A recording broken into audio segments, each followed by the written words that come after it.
যে উৎসাহ থাকে, উদ্দীপনা থাকে, এই নির্বাচনে সেই উদ্দীপনা আমি রাস্তাঘাটে দেখি নাই।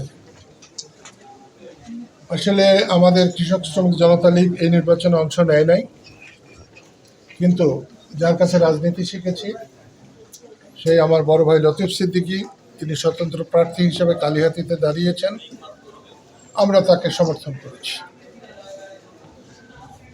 এজন্যে নির্বাচনী প্রচারণায় যা করা দরকার আমরা করার চেষ্টা করেছি, এবং সেটা করতে গিয়ে দেখেছি যে রাস্তাঘাটে মানুষের অতটা উৎসাহ নাই।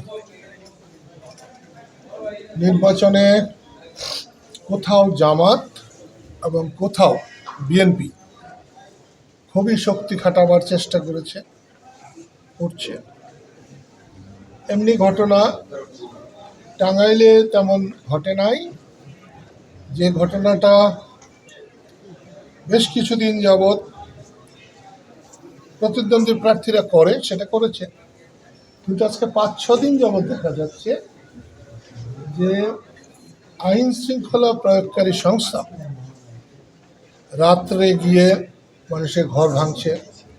আগেকার দিনে ডাকাতরা যেমন গ্রামে ঢেকি বলে একটা জিনিস ছিল, ঢেকি দিয়ে ধান বাড়ত, সেই ঢেকি দিয়ে দরজা ভাঙত, ঠিক সেরকম যেখানে যে কাঠ পাচ্ছে, এই পাচ্ছে, বড় কোনো যদি কি বলে খাম পায়, খুঁটি পায়, সেগুলো দিয়ে দরজা ভাঙছে, মানুষকে অ্যারেস্ট করছে। এই কথাটাই আমি এখানে বলতে এসেছিলাম, এবং আমি আনন্দিত, খুশি যে তারা আমার কথা শুনে তারা প্রয়োজনীয় ব্যবস্থা নেবেন বলেছেন, এবং আমি বসে থাকতে টাঙ্গাইলে কন্ট্যাক্ট করেছেন, এজন্য আমি খুশি হয়েছি।